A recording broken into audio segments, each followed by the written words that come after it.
નમસ્કાર. પત્રકારોની વિશ્વસનીયતા એ છેલ્લા કેટલાક દાયકાઓથી સવાલોના ઘેરામાં છે. પત્રકારો પોતાને તટસ્થ ગણાવતા હોય છે, પરંતુ આ તટસ્થતાની જે સીમા હોય છે એ સીમાનો ખ્યાલ ત્યારે આવી જાય છે જ્યારે તેમને કોઈ પક્ષની ટિકિટ ઓફર થાય છે અથવા તો કોઈ ચોક્કસ સંસ્થાઓ દ્વારા તેમને એવોર્ડથી નવાજવામાં આવતા હોય છે. આવી જ એક ઘટનાની વાત કરીશું આપણે રિયલ વોઇસ ઓફ ઇન્ડિયામાં. હું છું આનંદ શુક્લ. રિયલ વોઇસ ઓફ ઇન્ડિયામાં આપનું સ્વાગત છે. માત્ર નેતા અભિનેતાઓ જ નહીં પણ પત્રકારો પણ પોતાને લઈને જાહેરમાં જે કરેલા નિવેદનો હોય છે એ નિવેદનોમાંથી ફરી જતા હોય છે અથવા તો એ નિવેદનોને ભૂલી જતા હોય છે.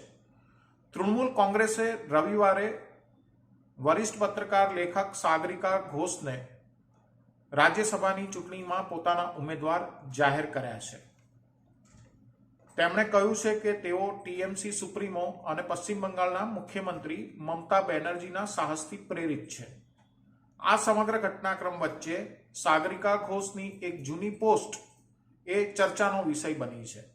6 વર્ષ જૂની આ પોસ્ટની અંદર સાગરિકા ઘોષ કોઈ પણ પાર્ટી તરફથી રાજ્યસભાની ટિકિટનો તેઓ સ્વીકાર નહીં કરે એવી વાત કરી રહ્યા હતા.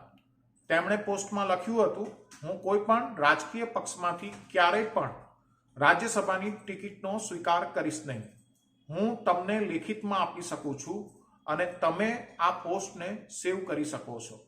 હવે જેમણે આ પોસ્ટ સેવ કરી હશે એ લોકોને પણ બહુ મોટો આંચકો લાગ્યો હશે, કારણ કે સાગરિકા ઘોષે 6 વર્ષ પહેલા પોતાની કરેલી પોસ્ટ ભૂલી ગયા હશે, પરંતુ જે લોકો ફરી એની ચર્ચા કરી રહ્યા છે તેમને આ પોસ્ટ યાદ છે અને તેઓ મૂલવી રહ્યા હશે કે આપવામાં આવતા વાયદાઓ, કરવામાં આવતા નિવેદનો એ કેટલા ખોખલા છે.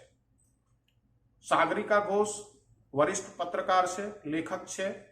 તેમણે નવી દિલ્હીની સેન્ટ સ્ટીફન કોલેજમાંથી ગ્રેજ્યુએશન કર્યું છે અને ઓક્સફર્ડ યુનિવર્સિટીમાં રોડ્સ સ્કોલરશિપ પણ પ્રાપ્ત કરી હતી. ઓક્સફર્ડમાંથી તેમણે આધુનિક ઇતિહાસમાં પોસ્ટ ગ્રેજ્યુએશન કર્યું છે. ટીએમસીના રાજ્યસભાના ઉમેદવાર સાગરિકા ઘોષ 1992માં પત્રકારત્વ ક્ષેત્રમાં આવ્યા. The times of India, Outlook અને ધ ઇન્ડિયન એક્સપ્રેસ ન્યૂઝપેપર સાથે તેઓ કામ કરી ચૂક્યા છે. પોતાની કારકિર્દી દરમિયાન સાગરિકા ઘોષે પત્રકારત્વમાં ઘણા પુરસ્કારો પ્રાપ્ત કર્યા છે, જેમાં CH મોહમ્મદ કોયા રાષ્ટ્રીય પત્રકારિતા પુરસ્કાર, ભારતીય ટેલિવિઝન એકેડેમીનો બેસ્ટ એન્કરનો પુરસ્કાર પણ આમાં સામેલ છે. તેઓ દૂરદર્શનના ભૂતપૂર્વ મહાનિદેશક ભાસ્કર ઘોષના પુત્રી છે. સાગરિકા ઘોષે પત્રકાર અને ન્યૂઝ એન્કર રાજદીપ સરદેસાઈ સાથે લગ્ન કર્યા છે.